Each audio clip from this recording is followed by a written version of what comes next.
Hi. Um, I thought I was tall too. I'm just thinking when you're, let's say you're 80, 85, and you're looking back over. I'm almost there right now. When you're looking back over your career, what do you want the Pumpkins' legacy to be? That's a good question. Well, right now, I mean, it's not even close to what I want it to be. I think rock and roll has historically taught people that bands they're a momentary thing. Um, and it kind of made sense in a world that was treated those cycles in a proprietary way. For example, like, there's the famous story, and I just read Pete Townsend's book, there's this famous story where he's, people have different versions of the story, but the general version of the story is Pete's in a bar drunk, and the Sex Pistols there, and he's fucking with them, he's going, "Who are you?" And then the next day he writes that song, "Who are you?" Yeah. And of course, the Sex Pistols went this way and the Who went that way. Right? Yeah. But the Who basically considers themselves a punk band, but there's this, it's like considered this kind of apocryphal passing of the torch moment, right? Well, no one ever foresaw in those times that you would have the changes in the music business where it's almost impossible to create a new brand name. No one would have foreseen when Pete sang, or had Roger sing, "Hope I Die Before I Go." They never thought that the Who would have a shelf life where into their 60s people still want to see the Who. They would have thought that was an impossibility, that nobody would want to think that. So we're coming off the transitional edge of a mentality that says bands cannot endure, right? Oh, it's, this classic lineup of this band, I don't want to see this band. Yet what we've seen over the last 10 years is Deep Purple's out touring. Who would have thought Deep Purple could be a successful touring without Ritchie Blackmore? Who would think Journey could be a successful touring without Steve Perry? We've seen where the public has decided if they like a band, that the music ultimately maybe is more important than the personnel. Now that's one business that's emerged, which is what I call a sentimental business.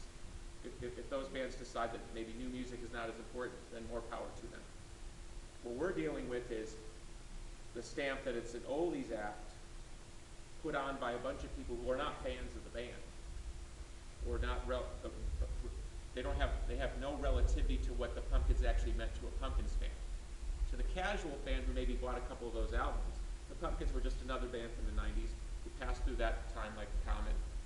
And I like those 5 or 7 songs, but to a Pumpkins fan, the Pumpkins meant a lot more.